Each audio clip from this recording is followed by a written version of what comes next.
We're on. Hi. Anita, Yay, so nice to see you. ladies and gentlemen, I want to introduce Anita Kunz and her amazing flying cats who've just disappeared for the moment.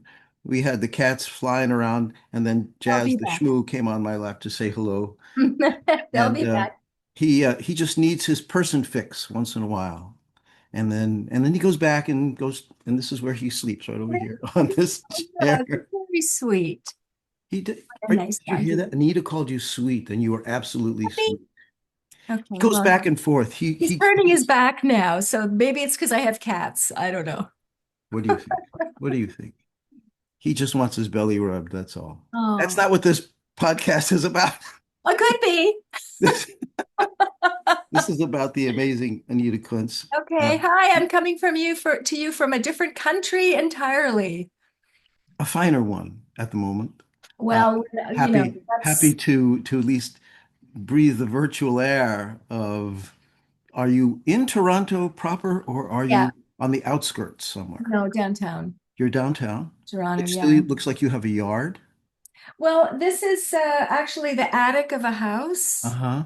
So Okay. I've been here 25 years. So I just put some skylights in Very nice. because I like working to daylight with daylight. Yeah. Yeah, yeah, And yeah. it's an old rickety, crooked house that needs a major reno, but hey, Uh, me. that could the same could be said of me. Well, we are seeing each other. We are chatting from the place where I think we spend most of our time. Is that correct? Yes, Fair this to is this say. is where I'm kind of welded to this chair Yeah. for 55 years, and that's the cause of all my 55 trouble. years. I've been 50. working, well, it's 54. I got my first gig in 71, and I was like 16 years old. What was the gig? Working Let me for interview you because this is really interview me. interesting. No, What that's was not the the gig? I want to point. know. I We want to don't, know. I want to keep this to an hour so people would want Okay, to sorry, watch sorry. it. Okay. But some other time we can arrange for you to interview me. I'd like that.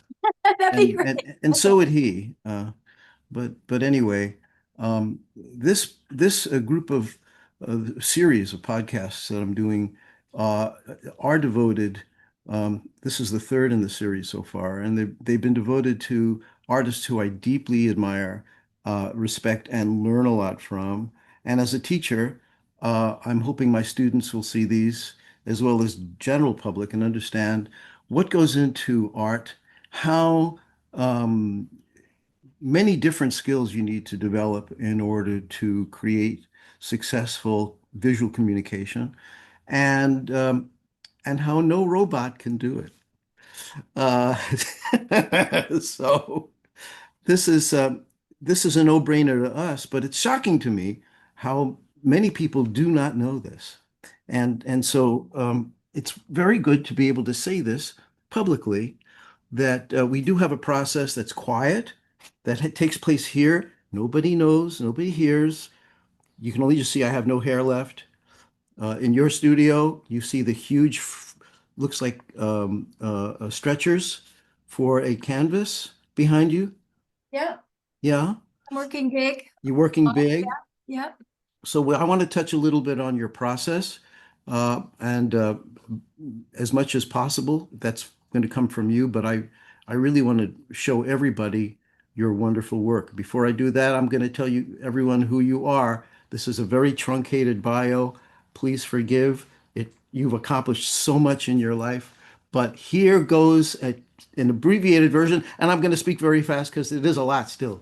Anita Kunz, Canadian-born artist and illustrator, was the first woman and first Canadian to have a solo exhibition at the Library of Congress in Washington. She illustrated the history of rock and roll for Rolling Stone, which ran from, she was one of two illustrators, right, who did that between 88 and 90. Her many clients included Time Magazine, include still Rolling Stone, Vanity Fair, New Yorker, done 20 covers for the New Yorker, GQ, New York Times, Sony Music, Random House.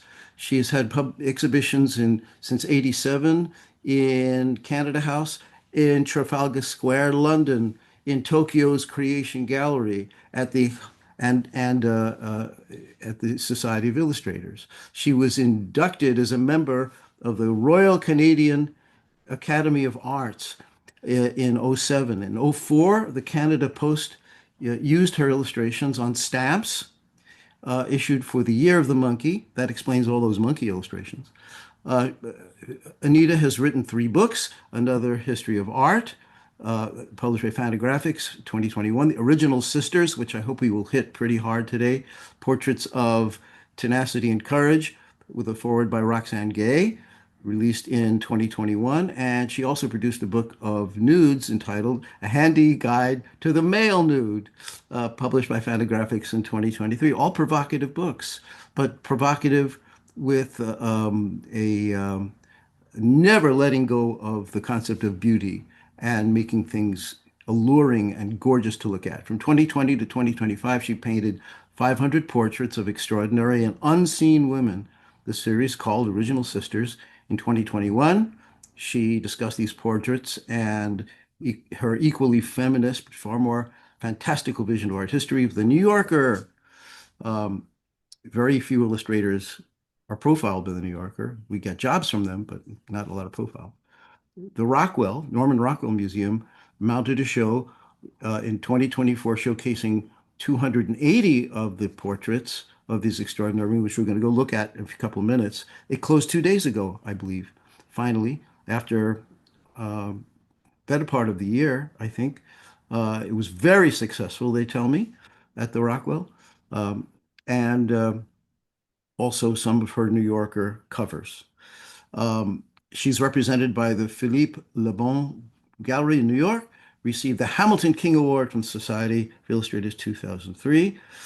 In 2000, we're almost done, 2009, I'm sorry, Anita, don't mean to make you blush, but it's all true, ladies and gentlemen, appointed Officer of the Order of Canada for her contributions as an illustrator whose insightful works have graced publications around the world. If uh, Trump sends troops, you can be an officer and order your men and women to fight them back. And I have no doubt who's going to win that one. Also recipient of Queen Elizabeth II Diamond Jubilee Award 2012.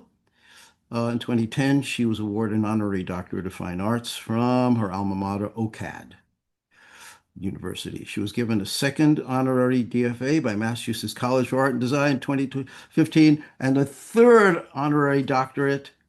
She's an officer and a doctor.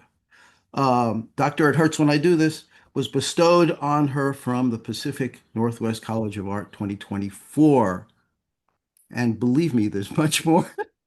This is one of the most highly accomplished, not only artists in the world now, but in history. So Thank you so much. I think a lot of it has to do with just sticking around. I mean, I have this idea that we're all artists when we're young. Only by the age of 13, a lot of us give it up because we become self-conscious. The work isn't good enough, or and if then you've we ever get, taught kids, you know that's absolutely true. yeah, we're That the ones at a that, certain age, they're just having a ball. And then yeah, bang, the work is amazing, right? they hit Yeah, this age where suddenly they feel shame. Suddenly they're comparing themselves with yeah. other kids. And that's moida. I don't know how we get over that. What's the difference between us and them, where we kept going in spite of all that stuff? I wasn't really good, but I could draw the Flintstones, and this made me very popular. If you could draw Mickey Mouse, Bugs Bunny, and the Flintstones, they thought you were an artist. And so everybody telling me I'm an artist kept me going, I think. Probably something like that happened with you, right? You were able to do, Tell you something, and I haven't really talked about this much until recently, but when I was growing up, when I was a little girl, and I've been thinking about this a lot because my family life, my father was very strict and religious and right wing. I think he would have been like, it gets worse than that, but I was taught to always be a sweet, kind girl and never say anything, never talk back, never argue. So I went to art school. I went to college at 17 with all of this stuff on me. I was never allowed to say anything. So I put it into my art. Everything went into my art. And I can honestly say that it saved my life because it became my voice. And I haven't really talked about this stuff because So I don't want to your get too, dad, what was his reaction to your pictures in um, in the beginning before you were recognized?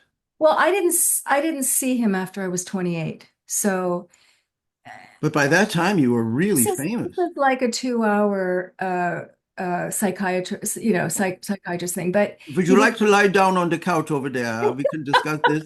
It's better with the cat on your belly. you got the little beard there. Yes, I That look. works. Your glasses need to be rounder, but Yes, I can. anyway, it's We a, can. We that's a can 2 hour pull it off. Dr. Freud will that's see a you 2 hour now. conversation. But So my point anyway, no, I is, don't. I listen. I think maybe most artists have some kind of story like that where yeah. art was there to help them overcome something. Absolutely. And I think it always kills me when people say, "Oh, it's so easy to be an artist. It must be really easy. You just sit there and draw pictures all day." When the truth is it's actually quite a bit darker. And you were talking about AI a little bit earlier, and I read something about this AI wrote a poem like based on some kind of prompts. And everybody was wondering why isn't it just doesn't make it? It's just not good. And somebody said that it's because the AI hasn't suffered. And I love that. Isn't that the best? AI You cannot suffer. It cannot have any experience whatsoever. It could never fall in love. It could never have a baby. It could never be rejected. It could never have its dreams crushed by circumstances. It could never experience grief, the loss of a loved one, it the can loss never of be a loved one authentic. in war. It can be the same shallow thing rehashed again and again and It's again just and again. stealing pieces from pre-existing expressions of different kinds. And Right, what comes out fools people because it's quite good the way a little minor bird can talk or a parrot, where it sounds like a person talking. The bird has no idea what it's saying. right. It's just saying holy shit because the person in the room Right. says holy shit all the time. So now the bird says and everybody laughs, thinks it's funny, and it is. But I think it kind of affected music first, where we saw this kind of homogenous, a lot of homogenous. I don't think someone like Bob Dylan would be able to make it these days. I could be wrong, but somebody truly unique, somebody truly groundbreaking. I think some people like that would have a really hard time right now. I think you have to have there have to be certain things about you. I could be totally wrong, but I think you may be wrong as of right now, but in about 15 minutes, the level of suffering is going to be raised to such a limit, such a height, that it will replicate and exceed the environment in which Dylan became important because people were in extreme need of this kind of poetry. I'm not saying I believe this is going to happen again. I know it's going to happen again. And the resistance is going to come from the arts. We're going to hear from new musicians. We're going to hear from new playwrights, filmmakers. Uh, when Eugene O'Neill wrote Iceman Cometh in the 1940s, he's writing about the failed socialists of 1912. That's how long he was holding that pain in him. The pain of all the people in that bar on the Lower East Side of New York that he called Harry Hope's Saloon. This is where art goes. And I'm expecting the next Dylan is right there, right now. It's not going to be Bob, although Springsteen is making a good stab these days. And no boss. Yeah, I understand today Bono is joining him. yeah. Um, Stay tuned. I'm old enough to remember the Vietnam era. You may remember, you don't look old enough, but you may Oh yeah, no, no, remember. no. I remember. I also remember, Steve, we came over to your apartment. I don't remember what election it was, but I think it was George, 2000, you were was it with George us. Bush. And you were trying so hard. You went to Florida and you were driving people around to the voting booths. Uh, And what you didn't realize, or maybe you did realize, that they were voting for Bush. They were voting. Well, Florida was thought to be a swing state then. Yeah, Now it's not even close to swing state. yeah, It's red as Alabama. Right. yeah, yeah. Anyway, um, on that hopeful note, I try to infuse some hopefulness Well, into you this. keep trying, right? I Let's mean, yeah. let's Okay. go. Let's talk about your work because this is Okay. terribly important. Uh, the work you sent me will come next, but first I just want to show this. This is the Original Sisters has its own site, and I love how this rolls. And I just want everybody to kind of get a absorb this, take it in, and see. This was one. Let's just talk about this quickly, and then we'll go more uh, in a more detailed way soon. Anita, this was one a day. Am I right? Yeah.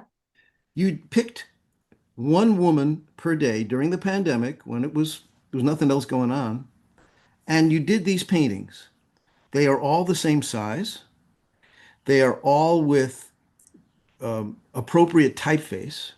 This required so much knowledge, but the most important knowledge that you needed to have was who these people were, right? So not only did you paint them, you had to read about I them. I read about them. Well, the whole point of the project was that most of these I didn't know. And there were a lot of extraordinary women that I discovered. And my response was frequently, how come I didn't know about her? And these are Nobel Prize laureates. These are scientists. These are researchers. These are pirates. These are all kinds of women with super interesting stories. And I always I wondered, and Steve, artists. I have an art background, and yet there were so many women I never heard of. Right. And so I thought, well, the pandemic is here. I need something. I want to do a deep dive into something. And I thought, and the first thing I thought is that I'm going to do 20 portraits of badass women. I got nothing else to do. And I sat there and I kept finding more and more. And I thought, oh, I have to paint her. Oh, I have to paint her. And then it was 50. And then I thought, oh, and then I kept finding more and the pandemic kept going on. And um, Did this format find itself? Did you just start to um, paint and then decide, okay, now I'm going to use a different typeface for this person? Uh, well, it was you sort of, the way that you work is informed by the subject. So, for example, what you're doing one thing a day, and you're doing it. You're on a putting slow day. Yeah. no, but oh, yeah, okay. So, but you're not doing like I'm not doing with these. I'm not. Most of them don't even have hands. It's information based. It's just the information. Make it look as much like her as possible and relay the information. And I also wrote little paragraphs because I thought I was blown away by all of this information and I wanted to share the information. So that's really what it was about. And I The haven't done typography since art school. yeah. And so it was fun. I liked doing it. Um, the colors. This is a question I had when I saw the show at the Rockwell. Let me go to the Hiller article about you, so we can see what the walls look like, and how they work together. Were you thinking that when you did this, Yeah, uh, absolutely. that the One, colors needed to kind of live together in a as a collection? yeah. Well, I mean, again, I set out to do one thing, and that was to illuminate these women. It was kind of a thank you, basically, for for giving me shoulders to stand on, because Hmm. I didn't think that they were but that they should be known. It was very deliberate that I made these portraits so that young girls would like them, young boys. It was a celebration. I wanted bright, bright, bright colors. And you know my work, I don't typically use bright colors. So I found these soft body acrylics and they work perfectly. Like they're like, but so do background, background, background. I mean, half of them don't even, they just have like a color background, but that didn't matter.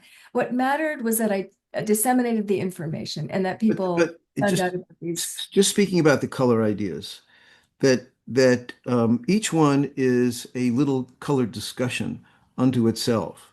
And maybe you weren't thinking about these things while you were doing them because you're so experienced and skilled, and these just things come falling together in your mind. But where you have, say, on the lower center, I don't know who that is, but it's got an orange background and she's got a turquoise scarf and white, kind of off-white blouse. That's a really interesting color combination. That's an interesting, provocative one. Or the one on the upper right, is it Mother Teresa?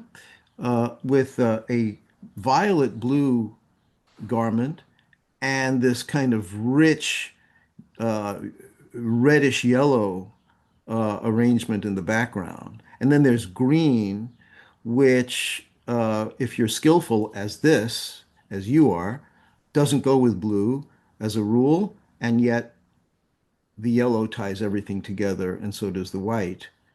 How much of that were you thinking? Because to me, each one is a separate color um, exploration.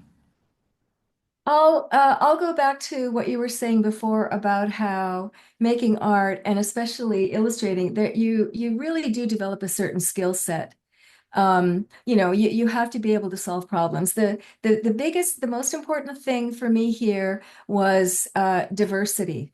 I wanted to make these as diverse as possible. That wouldn't have worked had I chosen a more, muted color scheme.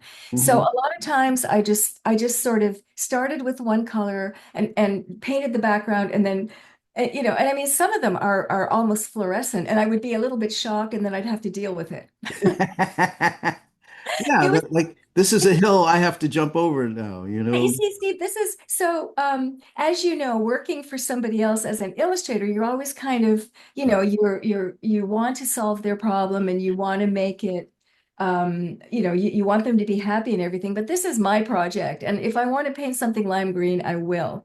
So, Exactly. so that was kind of there's a tremendous amount of freedom when you do your own work. But by the same token, I did have something bigger in mind, and that was diversity. That was But they making had, but yeah, interest. Yeah, sorry. that diversity, but they had to work as a grouping Yeah. in terms of to me, this looks like you're thinking of it as a single piece, the way when you're doing a double page spread, say of a graphic novel, you're doing maybe six panels. Each of them has their own requirements, and then each page has its own requirement, and then the spread has a requirement as a work of art. And so I just want to point out to people watching that you're really thinking in many different directions at the same time, and it's quite Yeah. And the overall thing is the overall idea is that there must be diversity. That yeah, was really the most important yeah, thing. Don't paint us all with the same brush. I mean, that was really, right. Each skin color is different, yeah. and then okay, well, what can that mean for the backgrounds and the clothing? It's a very nice opportunity to try things. It is. Absolutely. And that's kind of what I've been doing. I mean, I'm still illustrating, but since I've been doing my own projects, I'm playing around a lot. I'm working a lot bigger sometimes I'm working smaller. A few years ago, I did some etchings, like this. I think this is, it's great for me to do this. Oh boy. Okay. Okay, now listen, Yeah. you sent me the most generous uh, collection, for which, of course, we don't have time. I know I sent you way too many. So, However, but I made some edits, but we're okay. still not going to finish. Okay. So, but I want everybody to see as much Anita Kunz today as possible. And when we're done, we're done. I'll try to keep it to an hour.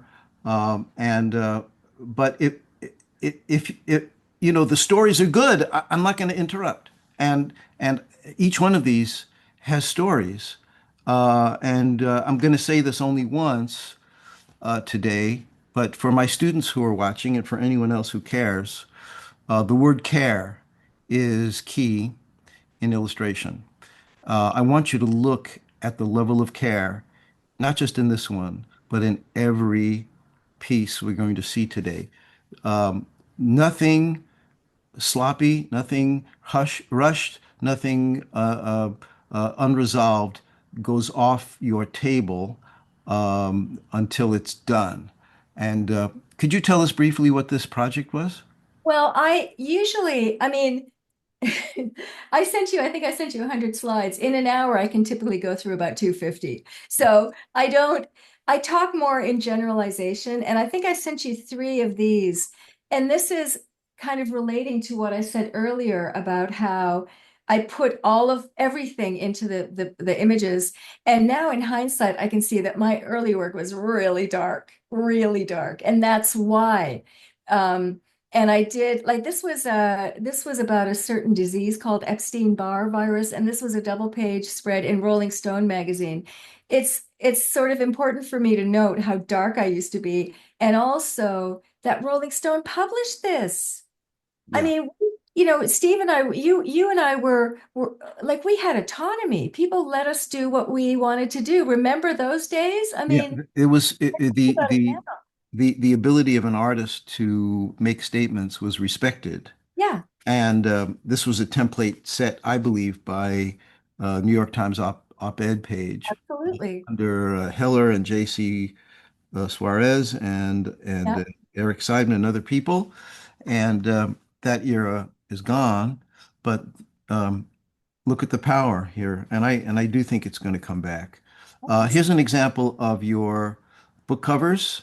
Very important book, Gravity's Rainbow, and it is the image is a combination of uh, fleshy humanity uh, crashed into by geometry and astronomy and great forces that are causing pain in the world. Um, it's how big did you work on this one? Do you remember? That one was really little. It's little.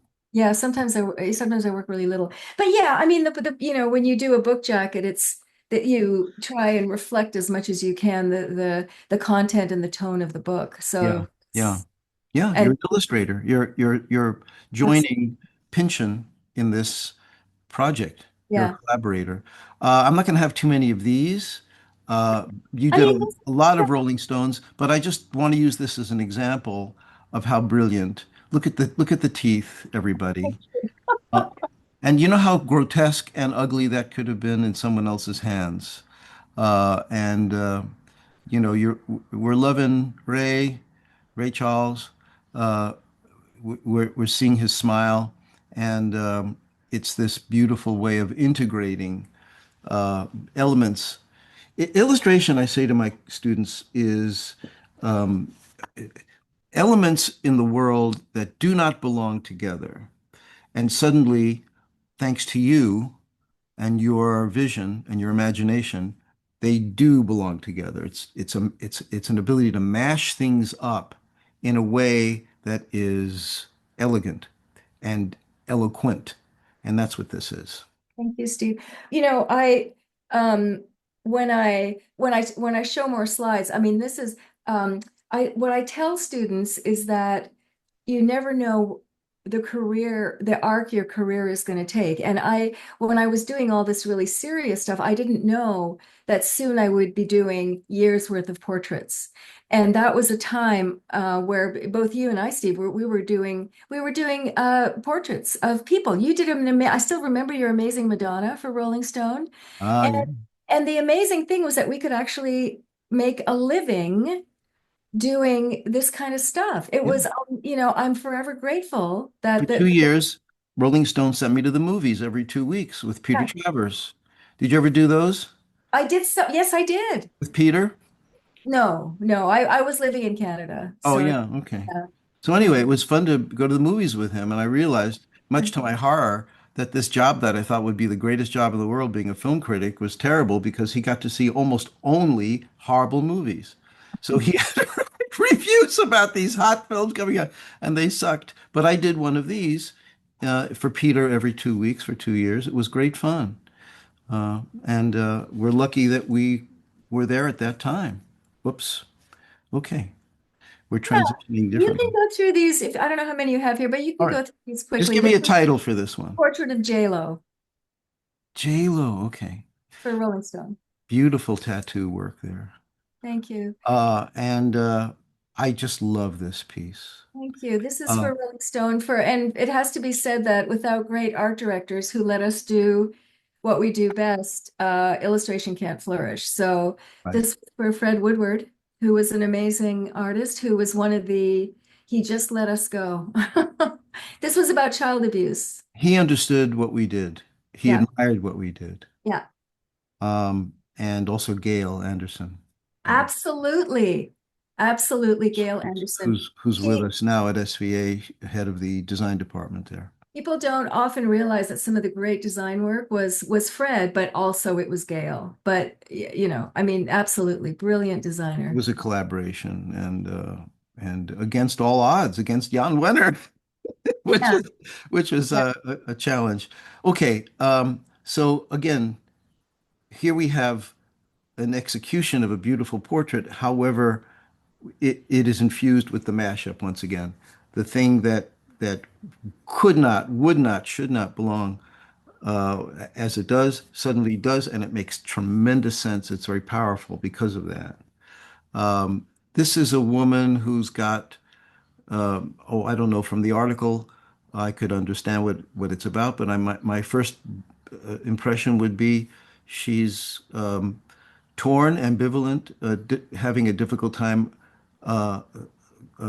coping with pregnancy or the Well, idea it was of, about thinking yeah, about pregnancy. okay. Yeah, but So yeah, I mean, I sort of, I mean, as an illustrator, you want, you want the idea to be legible, easily readable. it is, but there's the idea and then there's the execution. And in the execution, the expression on her face, the ambivalence in her face is the whole story. And it takes, again, a great portraitist to communicate that. Um, this is a similar theme or not. You're called, at least for a time, for feminist issues, for editorial. Am I right? Well, no, this was actually this was supposed to be a time cover. I did Yeah. many time covers that never made it. And this was for a book that was written about motherhood. Uh-huh. And it was a sort of an historic look at motherhood through different cultures, throughout history. And it was actually really interesting story how different cultures, think about motherhood. But this didn't run. And I think this was kind of for me the end of the good times because I think they ran a picture of Leonardo DiCaprio instead. And like all you have to do is look at old American illustration annuals, and you will see how there was a time where there was art everywhere, and there was authentic art, and illustrators were making art that was true to them and meaningful and everything. And then there came a time where it kind of it became flashier and we weren't. And I mean, it may not have had anything to do with how discomforting this piece made people, it was for people, that it may have just been, oh, we'll get more sales with Leonardo than we will. absolutely. Yep. And in the Yeah. past, magazines didn't care about that. So, Yeah. you know, That's right. Yeah. uh, It ran on the inside anyway, but it would have been, yeah. would have been nice to have a cover. Uh, it's a beautiful painting, and I especially love the handling of the tree. There's a special technique there. There's a different, beautiful, almost looks like a stencil technique of the leaves. It's just done with, again, I'll say it again, great care all the way through. As is was this, and this, I don't know, let's see, what's the date? 97. You know, can we have something more relevant now after the Republican Party had all those wrestlers ripping off their shirts to show that they would be good leaders? Um, People who think that your intelligence comes from steroids. Uh, it it's it's a disgusting Do you know, I think it is too, or I certainly meant it to be, but I think some people think it. Do you know those Yeah, photos that he's making of himself like really ripped? yeah. That's what I kind of think. I mean, it's yeah, anyway, but it's funny how relevant it is now, for sure. People have an idea that that's the standard for status in the world. Yeah. And you know, I think it's if it makes you happy to do that, you know, I go to a PT office that's embedded in an Equinox gym in Columbus Circle, and I have to walk through the gym, and I see guys like this, and I'm thinking, are you going to really find a woman like that? Like, is there a woman who's going to want to hang out with you if this is all you're thinking about? Anyway, we'll go on to the next one. And again, the male body, very observed by you. Can I tell you something about this one? Yeah. Um, so one of the things that we used to have to do is work very, very quickly. And time, especially like you have to do something in a day. Same with this New York Times one. And I wanted to do something that was an anatomical drawing. And I think I Yeah. had a couple days to do this. And I couldn't find reference. So half the stuff is made up. This is so not accurate. And I kept But you impress us with these linear muscular delineations. some of it's right, but most of it's Is this wrong. colored pencil? Uh, I think there's some colored pencil on top. Yeah. Yeah. I think if you're an illustrator, sometimes you have to fake it a little bit, but that's where drawing comes. That's where if you do life drawing, if you do all kinds of drawing, that's where that will help you. Right. You know, not from photographs, but from drawing from life. That's where that's going to help you. Yeah. Yeah. The habits you get into Yeah. come back and help you ultimately. This is a pretty famous cover. I don't know how many times I've seen it. And I think it was just very heavily shared when it came out on social media. And it just hit a nerve with people. It's I think it's iconic. This one was based on that famous art director in the 60s who did Andy Warhol in a tomato can. I'm blanking on his name. Amazing art Come director. on, he's the most famous guy in the world. I'm Do you sorry. remember I his name? apologize to his ghost. Anyway, this he did this with Richard Nixon, and then and the whole it was again Media Monster. Only they wanted to bring back this idea for Trump. But this is very early on. I mean, this kind of seems tame to me now. Well, This was you know, years. you may not be able to get used to, uh, you may not be able to get this one published today because of Not true. the, Yeah. the, the terrible editing that goes on now. I'm talking to you and I'm trying to get the artist, the Yeah, I know. I'm George thinking Lois. All right. Okay, everybody, George stop Lois. hating me. George Lois. Yeah. He And if did. anybody doesn't know the name of George Lois, I'm Yeah. glad that I can actually get the name to you on this video so that you can go research him and see the inspiration for this. He's a whole Yeah. separate genius who died not too long ago Right, not to, in and his 90s. he was A doing all great that force of nature. Yeah. and he was doing all that stuff years ago without Photoshop, without anything. I don't know how he did this. Like, how did he put Andy Warhol in a drowning in a can in a They tomato had soup? process, they had darkroom process, Yeah. and Yeah. there were people who were really skilled at that. And it was all about ideas. He was a big, idea man. Yeah, yeah. And he was like us. He was a conceptual artist. Yeah. Um, okay, now we get to the series at the New Yorker.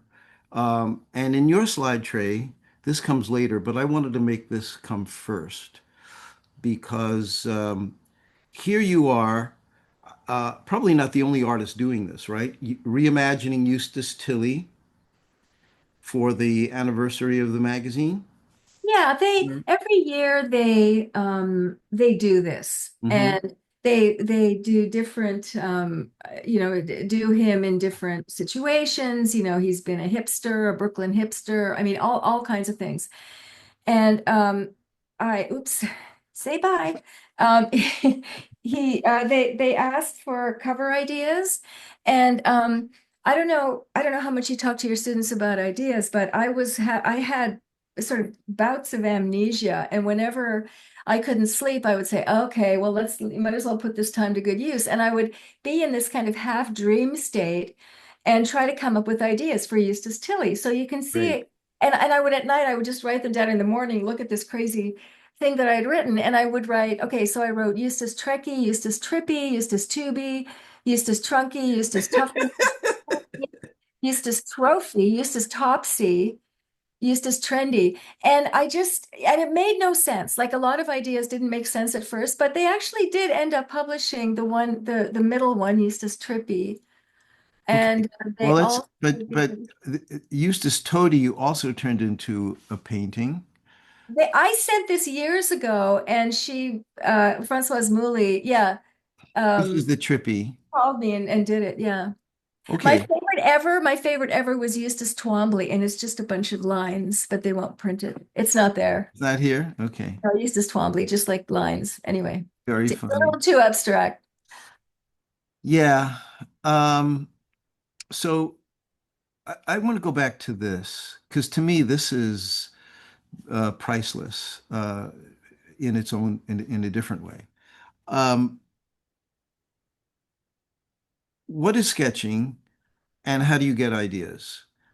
To me, what you're doing here is something that it's so worthy of noting by everyone who's an artist. To understand that, first of all, illustration is a dream. It is a dream you're sharing with your reader, your viewer. How do you get from the dream to the final? The first part is to just not to do exactly what you said you did here, which is to not be judgmental about them. Just throw it down. Throw it down, as Hemingway says, write drunk, edit sober. Okay? So you threw everything down. Did you ever hear that before? I never heard that before, Yeah. but we don't recommend that. However, No, well, being drunk as a metaphor, not actually physically being drunk, although I know people who have locked themselves in a hotel room with alcohol and Hemingway did that. He'd get himself smashed and then whatever came out, he'd look at it later and say, "Oh, this I can use this, I could use this." I could get rid of all the other love stuff. it. I love it. Um, and for me, so for people doing that, the key is do not feel bad when shit comes out. When you see something that's shitty, don't feel bad. It's part of the feel grateful. The shit is now out of your system and next one, next one, next one, next one. If you put down 15, 25, maybe you'll have three that have possibilities that you would never have gotten to unless you had forgiven yourself and given yourself permission to just sit there with a pencil and go next, next, next, next. Use this Puffy, use this Tony, you know, and it works. These ideas don't come like in the movies about artists out of the sky. The stupid movie about Michelangelo where he looks at the clouds and he sees this, I like didn't see that. I'm Okay. glad you didn't see that movie. It's No, terrible. but it's true. And the great Milton Glaser was always saying art is work, and that's all it is. And there's nothing magical about it. You just sit down and you do it, and you do a bunch of them, and you'll get something eventually. I'm And doing a poster to be given away for free to my readers and to anyone else. I think everybody should do a poster for the upcoming march and rallies because it's gonna be big. This is my idea. Um, in New York, we pulled down the statue of the king 250 years ago, and the caption is "Time to do it again." Okay, this is like the fourth version of this. Uh, it's not it's not exactly right yet. I'm gonna I'm gonna keep going until it's right. How do I know it's right? I'll know it's right when I look at it and I do this and I, I get it like that. When the thing hits at the exact right timing in the right order of the way the eye looks at it, then I know it's successful. For my dailies, it's bang, bang, bang, hit or miss. But for something like this that I'm going to make a poster out of, it's the old-fashioned way. You keep sketching. And these, I don't know, was it ever used or why did you It, go? this was supposed to be a cover, but it ended up being used on the inside. I don't know if you ever talk about rejection. There's a ton of rejection in the arts. I go for long stretches. Mostly rejection, everybody. Yeah, I go for long stretches of just not, doing my own thing. Because I sometimes the rejection is too much, honestly. But I don't take it personally. It's just not appropriate at the Do time. not take it personally ever. So yeah, As I yeah, say, eat rejection for breakfast. yeah, yeah. It, Um, it's a part, it's the biggest part of what you're doing. And the difference between people who do it and people who don't is the people who do it don't even think about it. They just go on to the next one, next one, next one, next one. And this one did run. it did run years after I sent the sketch. Kind of what I was talking about. Like you never know. I almost send sketches in sometimes and forget about them because, it might happen, it might not. And I'm always kind of balancing, actually, I haven't sent them sketches for a while now. Maybe I'll do it again in the next little while. But I sort of feel like, don't you think, Steve, that as an illustrator or as an artist, I feel like I'm always balancing things. Like I'm working on this project and then I get a job and then I'm doing this. And somehow you're balancing. So, and you're also balancing how you can sort of feed your soul and also feed yourself. Like Yes. you're Time balancing. management is maybe the biggest Right, skill of all in right. illustration, aside from accepting rejection. But the chance to do your work and have that space where you can just be in your zone uninterrupted, that's priceless, you know? And I cherish that. And it makes me so happy. It makes me indescribably happy. This also ran in the New Yorker. And this was for the idea was male gaze. No, this was for an article about celebrity, the nature of celebrity and the history of celebrity culture. Uh-huh. There were I don't know, there were articles about it, but so they wanted something that had to do with an image that had to do with celebrity, the history of celebrity. So I thought, well, who's one of the most celebrated women? And it's the Mona Lisa. So I tried two different ideas, though. I don't have the other sketch, but so I tried Mona Lisa, saying, no photos, no photos, and I tried the Statue of Liberty. But I think the New Yorker does the Statue of Liberty a lot. I think that, Yeah. so they went with this one. But the And, whole thing is like, yeah, and this is completely repainted by you, yeah? yeah. Meaning imitating or capturing a sense of Leonardo in the handling and also the background.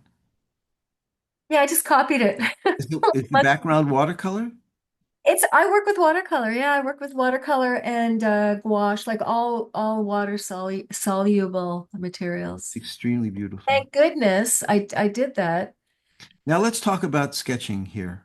Okay. Um, this was your sketch originally. This was a sketch. See, this is another thing. This was a sketch I sent years ago during the pandemic. Hmm. And I thought I really liked the way that this looked with the masks because it looked like it took like what it ended up. I was very happy that they ran with it, but there was also an element of being shut up with the mask. There was something that the three ones that were not sort of Trumpies were looked like they were being silenced. So so I was really happy that they ended up with this one, but not very happy that I had to draw him 6 times. It's still a very effective cover. Uh, Thank you. Well, it's scary, isn't it? it's scarier every minute. Yeah. This is this, this was before he was elected. Uh, Yeah, I mean, Francoise Mouly thinks that artists have a prescient sense. yeah. And I don't know if that's like I don't know if I believe in talent necessarily. I think a lot of it is just hard work. But I think if you're an artist, I think you're automatically you have a certain sensitivity, and she may be right about that. I don't know. You Just, notice things. I think she's right. I just want to point out about the finish. The women are painted with such courage. You you're really, even though you're doing a conceptual piece, you are, when you are drawing those three women, you're entering back into that world of strength and courage and determination, especially Justice Jackson, and he is, what he is, to use the adjective. All right, this is one of my favorite pieces by you. It's now, oh, 24 years old. Oh, yeah. I love it. Hard to believe. And was it Mother's Day? Must have been. I No. did a few Mother's Day covers. Yeah. Yeah. Yeah. And um, those of us who had children can identify with this completely. But because of this photo, there's got to be a story. Oh, I just thought it was really sweet. I had just gotten off a very terrible lawsuit, which we can talk about later or not. But so Okay. I did this and I wanted to do this, just this gorgeous, delicious, giant puppeteer baby. And sometimes people write in, like sometimes people write, and this one was a woman who said, "You drew my baby." And half the time this stuff comes out of my head. And anyway, it turns out it was, she sent more pictures too, and the baby looked exactly the same, even had, it Even with the was very teeth. sweet. It was really sweet. The baby looks like he or she loves it. So, Cute. Yeah. but that's nice when you make a connection with readers like that, you know. I make a lot of connections with readers too, but it's not quite the same. I remember your Martha Stewart story. Oh, we'll talk about that some. When you do me, we'll talk about Martha Stewart. Anyway, I love, love, love these. And this really does connect with the book project I'm working on, the AI book, trying to show how artists' decisions are made in ways that a robot could never possibly approach it.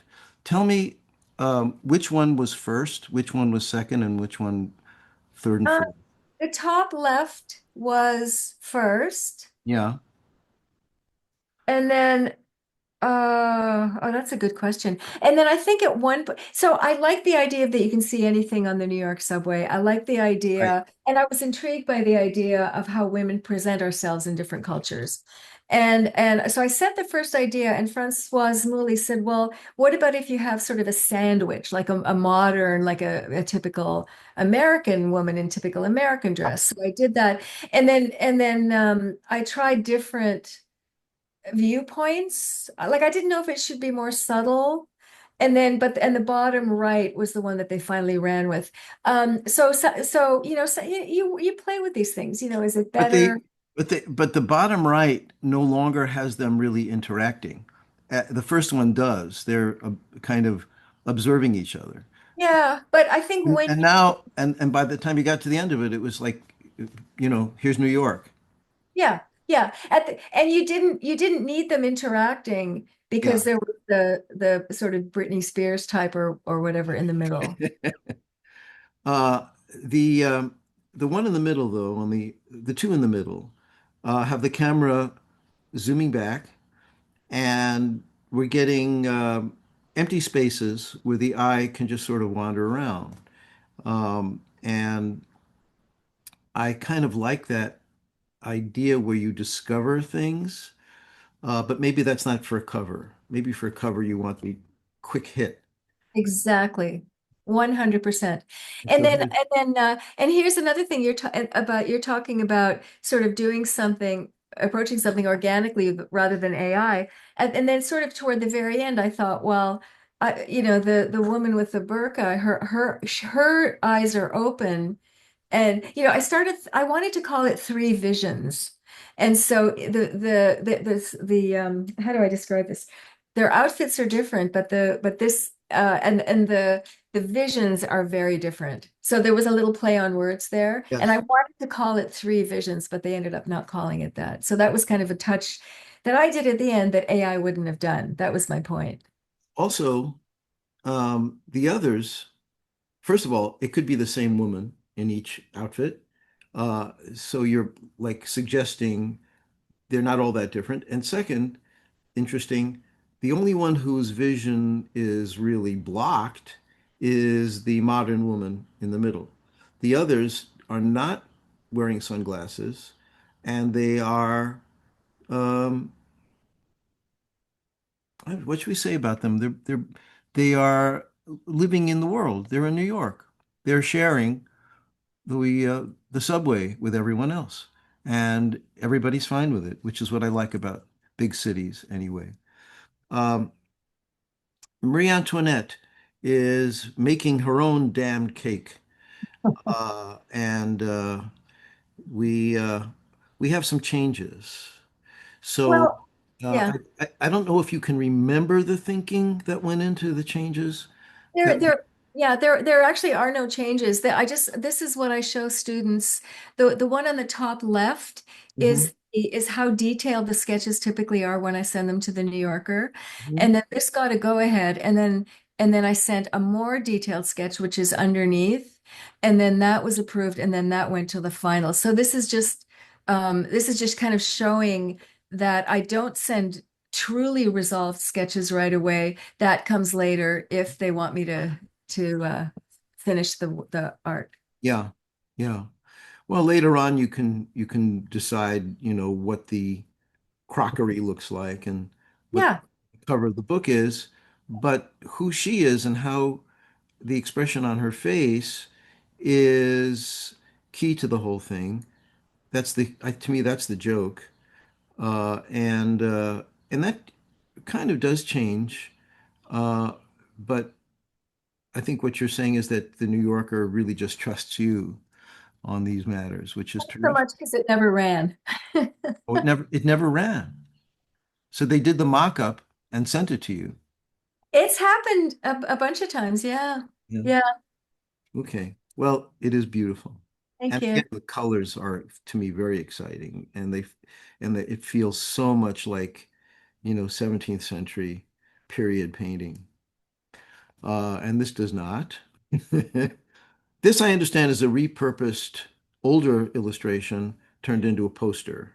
Am I right? Yeah. I mean, I think what I want to say is that um I've been on in artist groups and the board of Icon, the illustration conference, and I'm very concerned with artists' rights. I think it's very important that we are paid properly and all that kind of stuff. I think it's important to know about contracts.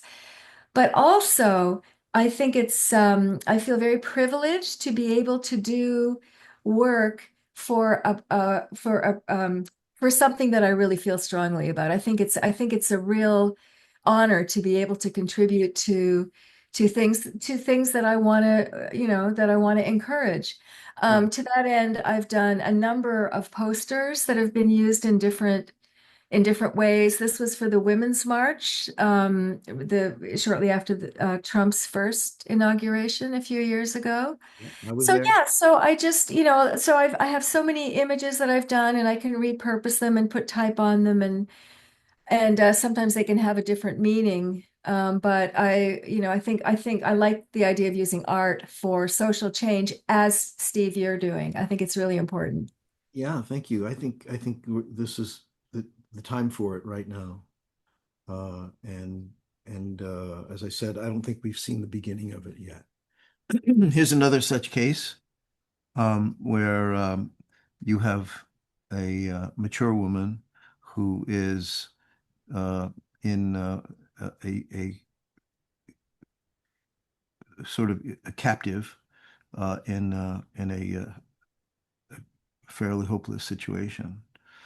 And we have this horrible specter right now of this woman who's brain dead, who's being kept alive in the United States because the fetus is more important than anything else. And Yeah, of course, the minute that fetus is born, then to hell with him or her. right. Leave my body alone. Okay, so the woman's body can become a face, and the breasts can be the alarmed eyes. and the womb is this mouth. It's a startling image, and the text is perfectly placed. Treat women as equals. The eyes are the scales of justice, and they are not equal. They are unequal for the man and the woman. This was also repurposed later. Yeah, Yeah. Okay. yeah. It was for a poster show. Hmm. Um, we printed up a bunch for the Women's March. Now, I don't know what this is for, and I just put this in because I This just, is about girls' rights to go to school, and this is from I did this for I think you went to Turkey, didn't you, Steve, to yeah, Istanbul? I Yeah, did. so they it's an organization that does a cartoon Aidan Dohan. that I'm doing exactly. And they do a cartoon competition, and they get people to go as judges. But that organization also builds dormitories in the country so the girls can go to school. So this was I actually don't remember what this says, but it has to do with the girls' rights. Well, I just wanted to tell you I love this painting. Hmm. And I wanted to show this in conjunction with the others and in conjunction with the next one to show the range that your work has. Okay. So we can have her, the most sensitive, um, empathic portrait. And then boom, we have extraordinary. I know this is an older piece, but when necessary, you can become one heck of a tough guy. No guns and It's all the use of color. I mean, it's, a lot of I think what we do when we do the final art is intuitive, and after years, Steve, you and I have years and years and years of experience with the final rendering. But certainly the concept and that's where we're using our thinking. And then the rest of it is intuitive, I think. I think there's but both things. as in the case of your art and Brad Holland, for example, the rendering and the care, once again, that is exhibited there adds tremendously to the power of the image as it hits us and remains with us. Another story of art was the project. I believe it was the previous project, right? Yeah, Where it was the first project, and it was Fantagraphics. Yeah. kind of graphics and you were reimagining art history. Yeah, I just kind of I think a lot of artists in throughout history have referred back to artists from the past, either with reverence or with satire. And that's kind of what I did. I looked at old iconic paintings, and I thought, if I had painted that, what would it look like? And it's very cheeky. It's very satirical, unlike the original Sisters, which is dead serious. I mean, this one had a lot of, I mean, there's some dark ideas under there, but for the most part, it was satire. And I did this through the first Trump administration, and I think I kind of lost it a little bit because I started putting together things that made no sense. I don't know if you've got some stuff in there, but I started A putting couple more. okay. Well, that one's still when it was pretty with something like Bugs Bunny on nude Yes, head. So, Popeye and olive oil yeah. but this is Klimt, which is hilarious. There's Bugs. There you go. There's the bugs with the carrot tattoos, and then I don't know. I really started to think I was, because I really let myself go. As an illustrator, you're very concerned that you're doing everything properly and correctly, and you're working towards someone else's, solving their visual problem. But when you do Yeah. your own stuff, you can really let go, especially in the what I think is the fine art world.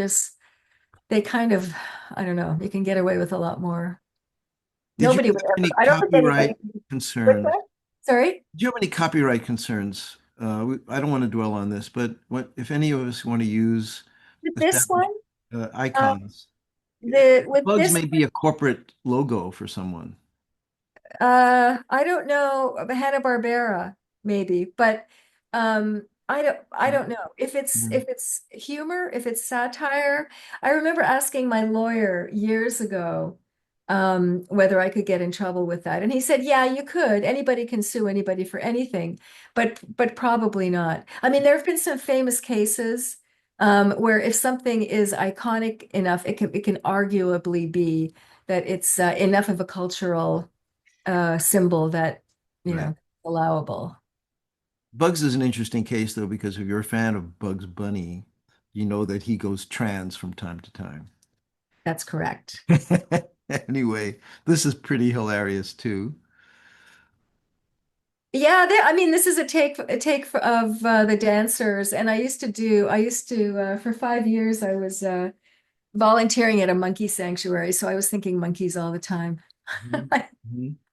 It's just So beautifully they, designed. they showed up a lot in my work. But this is another one where I started just to challenge myself working really big. So this one's Mhm. fairly big, like 30 by 40. Also, the textures of the background and the foreground have a way of meeting, separating, but also connecting.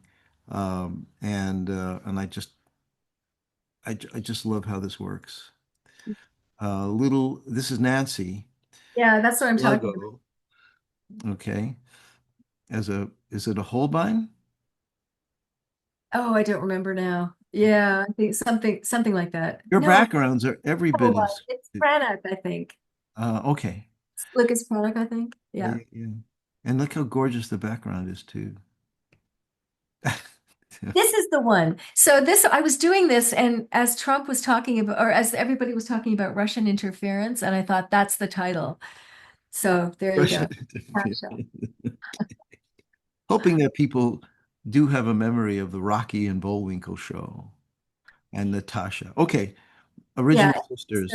very sweet. We may be going on a little long, but I don't care. If you have the time, we'll keep going for a while because I don't want to end without diving into this. Um, each portrait was like 9 by 12, something like that. Ah, something like that. Yeah. Yeah. And again, it was a deliberate decision to make them small, so that I wouldn't have to, because I wanted to do one a day and I wanted to spend my time doing one a day. Yeah, and I made them all the consistent size. How many hours per day do you think you put in? Sometimes, sometimes I could do them in 4 or 5 hours if Really? because a lot of times I mean, I had all these ideas for these. I thought maybe there could be a book and there could be a disc at the back of it. And so schools could print out posters. I mean, I had all kinds of ideas that didn't end up being financially feasible. Yeah. But and so one of the things I originally started out doing, there's the portrait and here's her signature, right? Mhm, But then mhm. of course, as I go along, especially with some of the ones in the past, there are no signatures. And there's also no reference for some of the ones from the past. So I had to Makeups for research the faces. clothing they would have done, see what their skin types would, like, so I kind of made it up as best I could. And you would find people from that part of the world. Yeah, or old paintings or old sculptures or Yeah. old Right. whatever. The first woman, the first one is the National Geographic has discovered that it's entirely possible that the hand cave paintings in Yes. France and other European countries are actually female hands. So Ah, it could have been the first artist. So it's full of kind of really interesting things like that. And so that was the signature, right? yes. A lot of the other ones, the more modern ones, it's very easy to find their signatures. And then a lot of other times, I just had a lot of fun with the typography, and I tried to make the typography just another element in trying to make the portrait more authentic looking.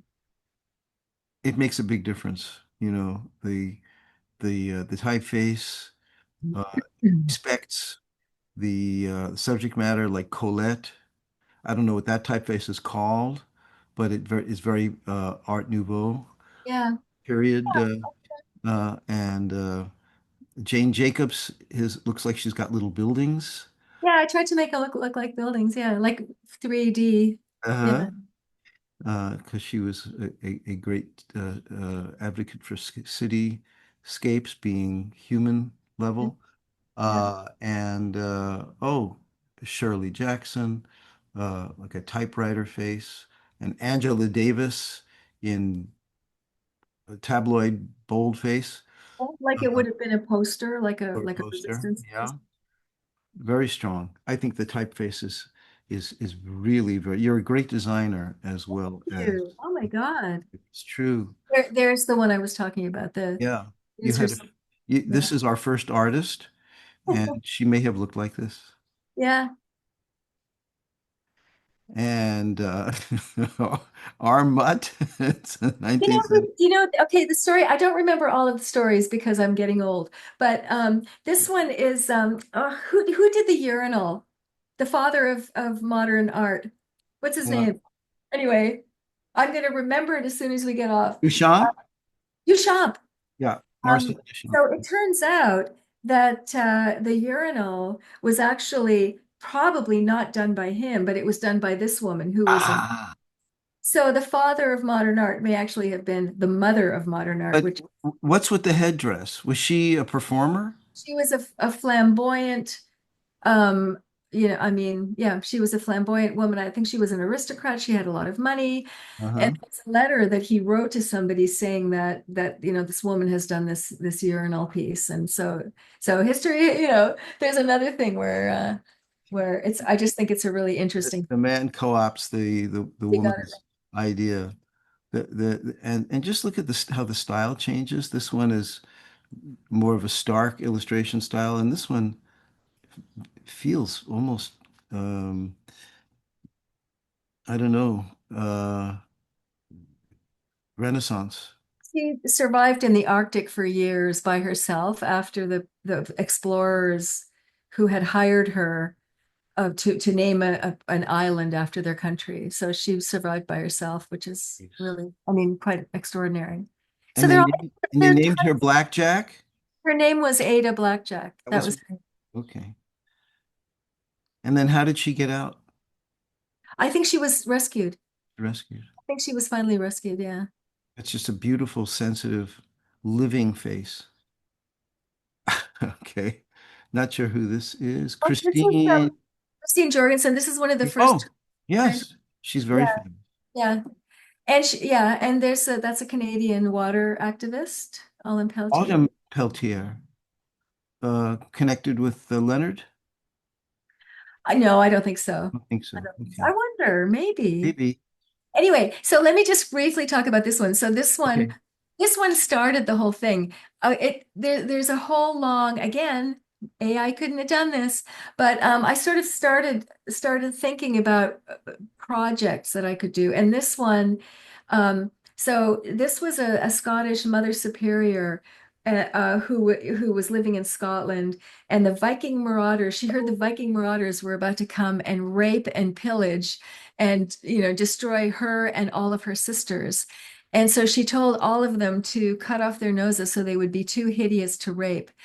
So they didn't, but they burned them all and killed them anyway. And this is apparently where the saying to cut off your nose to spite your face comes from. Okay. And so I thought I'm going to do a book of sayings. So that's how it started. But then I couldn't find enough. Yes. There's Mary Anning was a fossil. She found incredible fossils in the Jurassic Hills of England, and she sells seashells by the seashore. So that's what I wanted to do a book about that, and I just couldn't find any. So I thought I'll just do portraits. But you see, there again, there was this organic Yeah. uh, Yeah. Yeah. Yeah. Yeah. search But it to wouldn't have come, I don't believe, if you hadn't tried, if you didn't just take your arm and start making. The yeah, minute you start to make things, yeah, clarity arrives. yeah, Not immediately sometimes, and you have to maybe take some wrong turns, but yeah, finally you get there. yeah. And it would never have happened if you didn't move your arm and start to make. Right. And sometimes you get too caught up and you overthink things too much. And sometimes you just have to put it down, walk away, and come back with fresh eyes. You bet. Uh, There's a video on YouTube of Leonard Bernstein playing Beethoven's Fifth Symphony the way he had originally written it. And he didn't uh, release it, he put it away, and he kept for 8 years trying to figure out what comes after bum bum bum bum. So the orchestra plays the symphony in the original composition. And it's like, wow, yeah, I agree. It needs work. Of course, we all know how it's supposed to go, but Beethoven didn't know how it was supposed to go, but he knew that it just needed, he needed to come back to it. And to me, that's what I do all the time. Uh, the best thing that can happen is sometimes to let a couple of days go by. I'm just going to go a little faster because there's a lot. Yeah. Shirley Chisholm, who I And remember was ran for president, but didn't have a chance because she wasn't allowed to, basically. She wasn't allowed any speeches. she was, yes, she was, well, it was 72, and it was only in 64 that the black delegation could not be seated at the Democratic Convention. So we've come a long way, baby.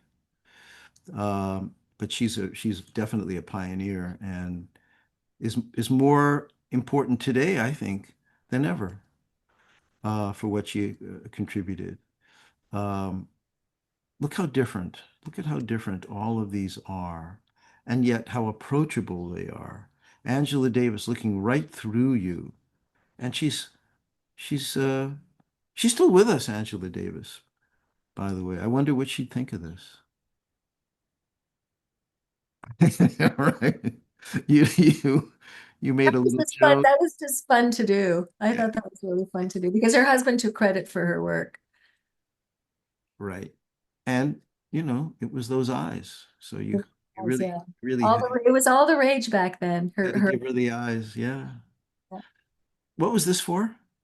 This is new. I'm having a show in January and it's going to be more of a bestiary. It's going to be Yeah, I'm sort of working on a couple of really big ones. So it's at the Philippe Lebon Gallery in January, and I'm starting to do even more out there work. So we'll see. I've gone from doing simply portraits for 5 years, and now I'm just experimenting more with I'm just thinking about birth and rebirth and birth and death, and there is just, you know, and always the relationship between women and between people and animals and how we treat the planet. And anyway.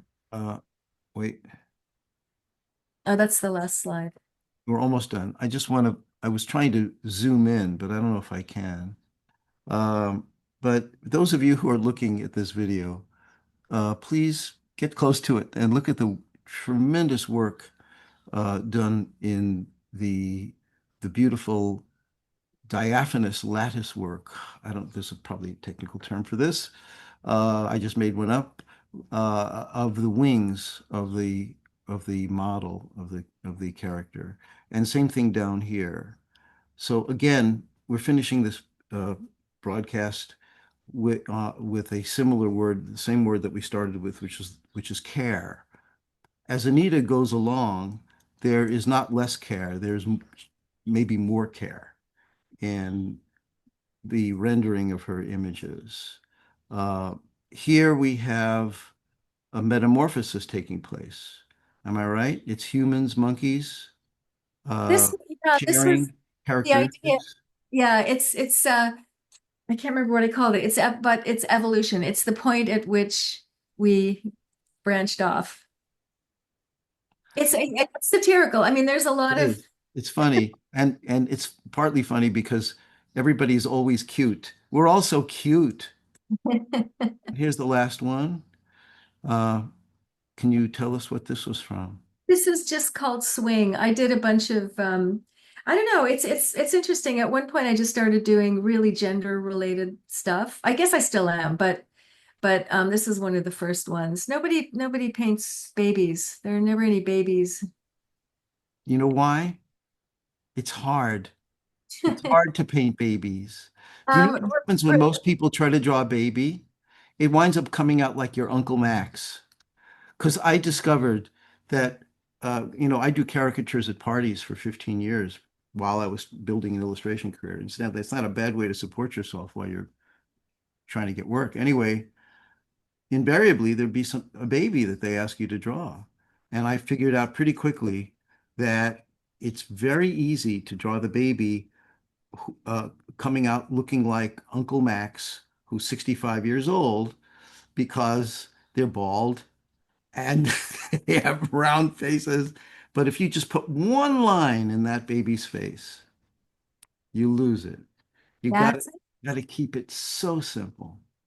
And most people don't want to, even the Renaissance, we were in Florence last year and they didn't know how to paint babies either. those are some ugly ass babies. It's like those are Uncle Max. Every one of them is like your uncle who's They're all, yeah, no, I tiny know. and I love midget. them. They're great. Yeah. So Just very look great. at a baby, you know. What a concept. Look at a baby. Yeah.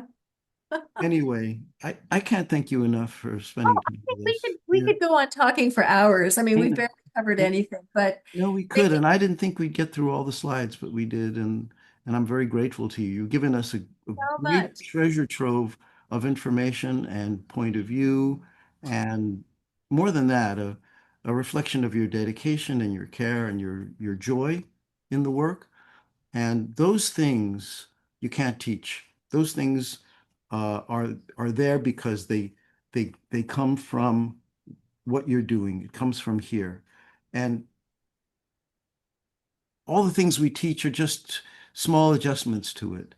But if you have had this experience of sitting down with a pencil and you are drawing and you realize you look at the clock and it's 4 hours went by and you don't know where they went and you don't care because you were so absorbed in the thing and it brought you tremendous joy. And now what you have in front of you is maybe something not so joyous, but a new set of problems that you have to grapple with.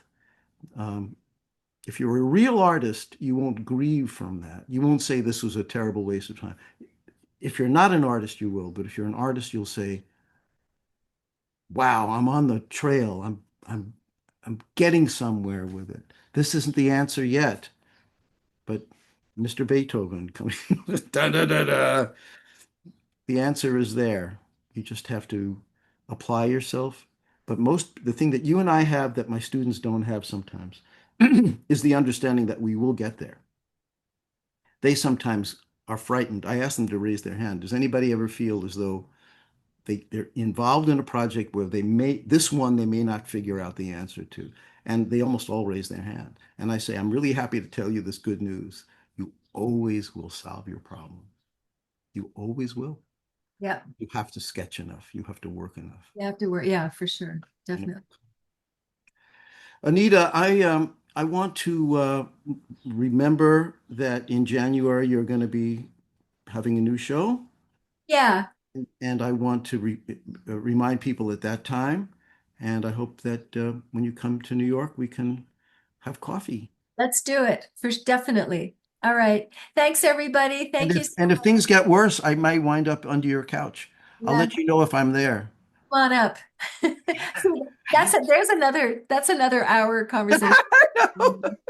Yes. Oh my God. Hail Okay. Canada. Hail Canada. See you soon. Bye. Thank you. Thank Okay. you much. Very grateful.